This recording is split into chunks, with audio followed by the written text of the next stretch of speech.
Olá, amados! Sejam muito bem-vindos a mais um vídeo do nosso canal. Hoje vamos finalizar a nossa série Do Que Você Depende, onde nós estamos falando sobre a dependência de Deus, sobre como depender de Deus, sobre histórias da Bíblia que nos mostram fatos e nos mostram estratégias de como dependermos de fato da vontade de Deus, da provisão de Deus e da direção de Deus. Amém? Falamos um pouco sobre a história de Paulo, falamos um pouco sobre a história de outros heróis da fé. Se você não assistiu os primeiros vídeos da série, te recomendo, não para agora e volta, mas sinaliza aí para depois você voltar e assistir a série, até porque muita coisa aqui é sequencial, amém? Então vamos finalizar hoje a série Do Que Você Depende. E para refletirmos sobre isso, quero que você abra a sua Bíblia em 1 Reis, capítulo 17, versículo 1. Vamos ler do 1 ao 6, depois nós vamos refletir sobre alguns pontos. Vamos lá. Elias, que era de Tisbe, em Gileade, disse ao rei Acabe: tão certo como vive o Senhor, o Deus de Israel, a quem sirvo, não haverá orvalho nem chuva durante os próximos anos, até que eu ordene. Então o Senhor disse a Elias: vá para o leste, esconda-se junto ao riacho de Querite, que fica a leste do rio Jordão.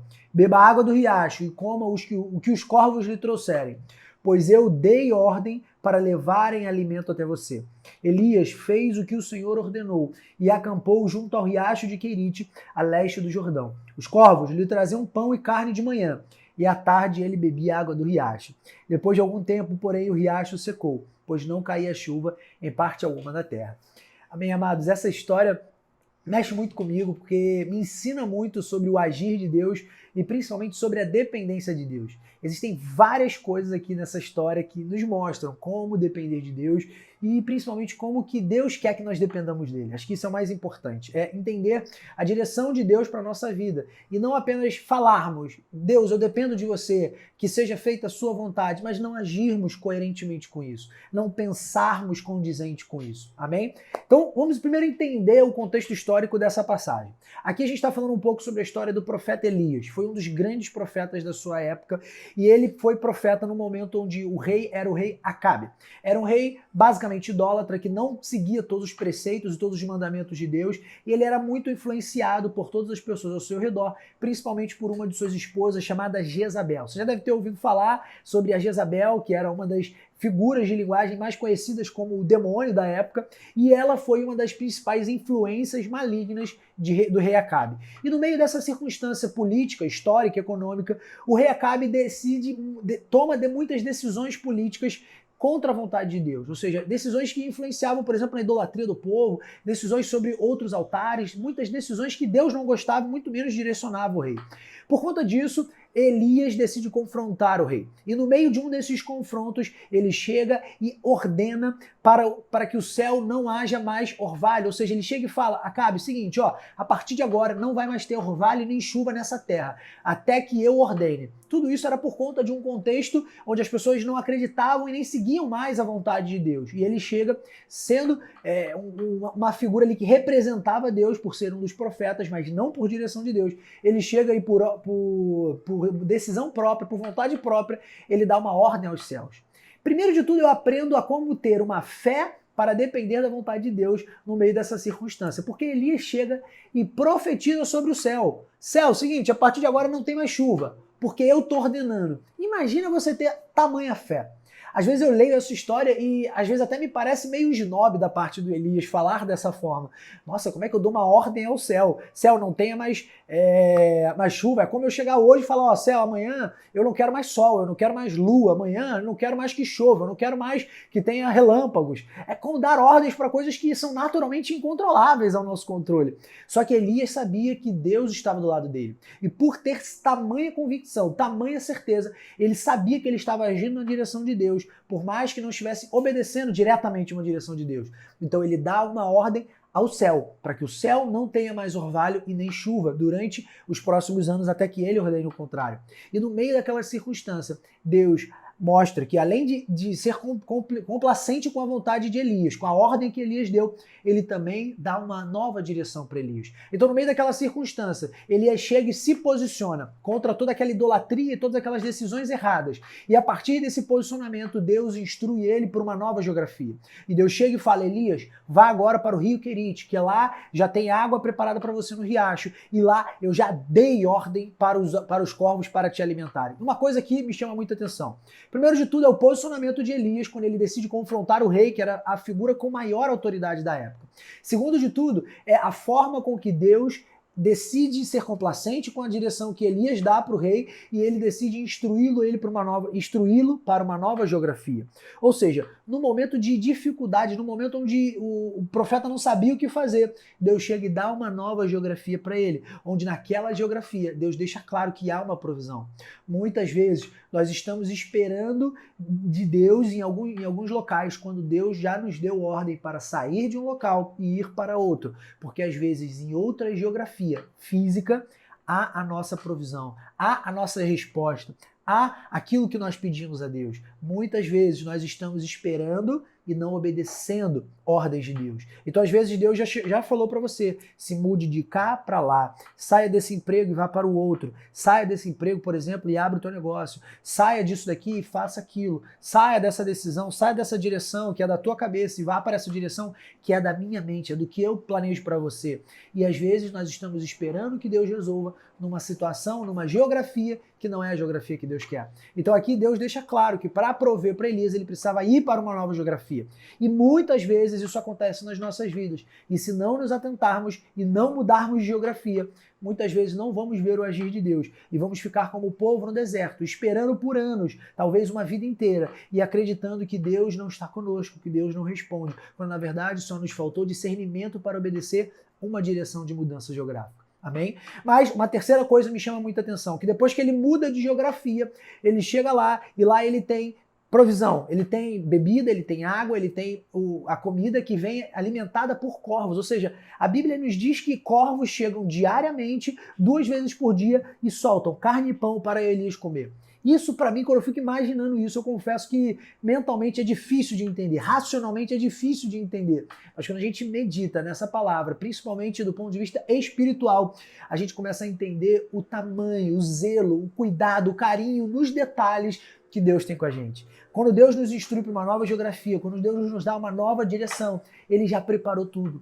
Essa passagem me mostra, vamos ler de novo só para você se atentar em um detalhe, em um verbo, que é o mais importante talvez para você entender essa passagem. Ó, no versículo 4, Deus diz o seguinte, no meio da fala: beba a água do riacho e coma o que os corvos lhe trouxerem, pois eu dei ordem para levarem alimento até você. Ou seja, em todas as versões, eu já li isso em algumas versões, todas as versões estão no passado.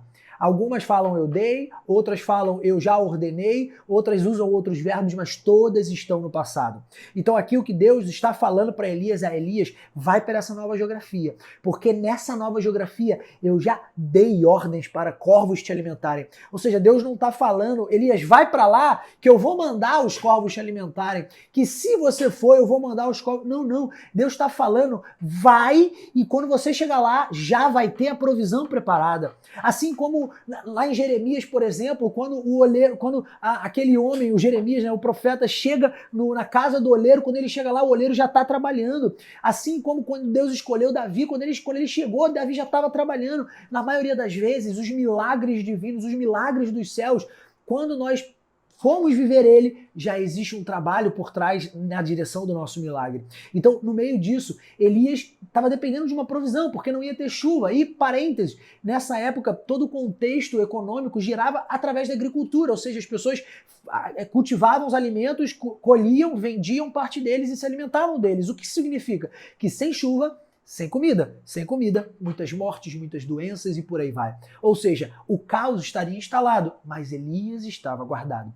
Elias recebe uma nova instrução, ele decide se mudar de geografia, e a Bíblia deixa claro que quando ele chega nessa geografia, ele é alimentado pelos corvos por uma ordem que Deus já tinha dado. Ou seja, a provisão, e aqui eu não estou falando somente da financeira, a provisão, ela é sempre decretada antes da necessidade. Antes de Deus antes de você precisar, Deus já agiu a teu favor.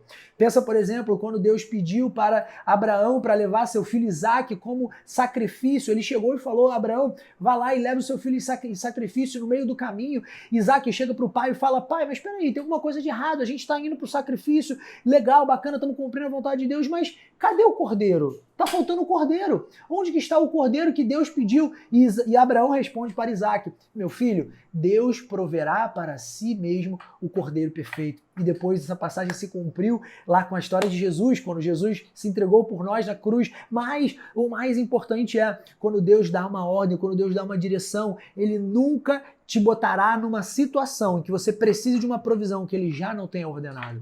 A única coisa que falta é entendimento e discernimento espiritual para se posicionar, se mudar muitas vezes, ou seja, agir diante da decisão de Deus. E o terceiro ponto, e o mais importante, aceitar a provisão divina, ou seja, receber a provisão divina. Receber de Deus é algo muito importante, você precisa ter discernimento para isso. Então, através dessa história de Elias, a gente aprende a como depender de Deus, mas principalmente se posicionando, se mudando e agindo na direção de Deus, se necessário, quando Deus nos instrui a agir, a nos movermos em alguma direção específica. E terceiro, recebendo aquilo que Deus já tem para nós. Depois a Bíblia diz, inclusive, que aquele lugar se tornou um local onde não tinha mais provisão. A Bíblia deixa claro no final dessa leitura que nós fizemos que depois já não tinha mais água. Então, ele precisou se mover para uma nova geografia e ali a história dele continuou com novas provisões. Mas o mais importante quando a gente fala de dependência divina é: Deus não quer que você fique para sempre no deserto. Deus tem uma terra prometida para você. Deus tem uma Canaã, uma terra que emana leite e mel, não apenas com fartura financeira e profissional, mas principalmente familiar, com fartura espiritual, com abundância. Afinal, Jesus nos diz que o diabo veio para roubar e matar, mas que Jesus veio para que tenhamos vida e vida em abundância. Vida plenamente em algumas versões. Então, tenhamos esse discernimento, vamos nos posicionar como Elias se posicionou, confrontando aquele rei que era a maior autoridade. Depois disso, vamos nos mover de acordo com a direção de Deus. Deus mandou você ir para o Rio Querite, vai para lá, não importa o que vai acontecer lá, não importa. Se Deus mandou, vai. Se Deus te deu uma direção, vai agora. E depois, aprendamos a receber a provisão divina, porque aqueles corvos chegam e liberam alimentos sobre Elias, mas Elias teve que ter discernimento para entender isso veio de Deus, então eu preciso me alimentar. E ele sabia que ele estava recebendo uma provisão divina. Por mais que seja difícil imaginar isso nos dias atuais, mas medite nessa palavra e entenda que para depender de Deus, antes de você receber, você precisa, 1, se posicionar, 2, se mover na direção de Deus, para que aí sim a tua dependência divina seja tão grande, a tua fé seja tão superabundante que tudo que Deus tem para você comece a cair no seu colo no de repente de Deus. Você já deve ter ouvido falar sobre esse de repente de Deus. Amém, amados? Se você gostou dessa série, eu quero muito compartilhar novas séries com vocês que façam sentido, né, porque você está vivendo, porque você está buscando. Então eu quero te pedir, comenta aqui no final dessa série se fez sentido para você, o que você aprendeu com ela, como que isso agregou na tua vida espiritual, principalmente, amém? Deixe seu testemunho se você quiser me dar no privado, como algumas pessoas têm me dado, fique à vontade, tá? Mas não deixa de compartilhar comigo, seja no privado ou seja por aqui, o que Deus tem feito com você através do nosso vídeo, através desse canal e através principalmente dessa série, amém? Vamos orar em nome de Jesus para finalizarmos essa série do mês de abril e semana que vem temos uma série nova começando. Pai, muito obrigado, Senhor, por essa palavra, por essa instrução. Muito obrigado, Senhor, pela vida do profeta Elias, pela forma que ele se entregou, que ele se posicionou e que ele dependeu de Ti, Senhor, até ser alimentado por corvos ele foi. Pai, nós hoje às vezes temos dificuldade de enxergar que de fato o Senhor consegue às vezes ter esse amor, esse zelo, esse carinho, Pai, como o Senhor teve com Elias. Mas, Pai, temos muitos filhos afastados, tenho muitos irmãos, Pai, que não ouvem a Tua voz e que não conseguem entender tamanho discernimento e às vezes acham que isso é apenas para um profeta, como foi para Elias, ou apenas para alguém que primeiro muda tudo para depois entender, para depois ouvir a Tua palavra. Mas, Pai, a Tua palavra nos garante que o Evangelho é para todos e para todos que simplesmente aceitam Jesus como nosso Senhor e Salvador e que querem e que de fato têm anseio, Pai, pela Tua palavra e pelo Teu zelo, Pai. Fala conosco, Senhor. Fala conosco de uma maneira clara, que nós tenhamos discernimento para entender e nos movermos na tua direção, Pai.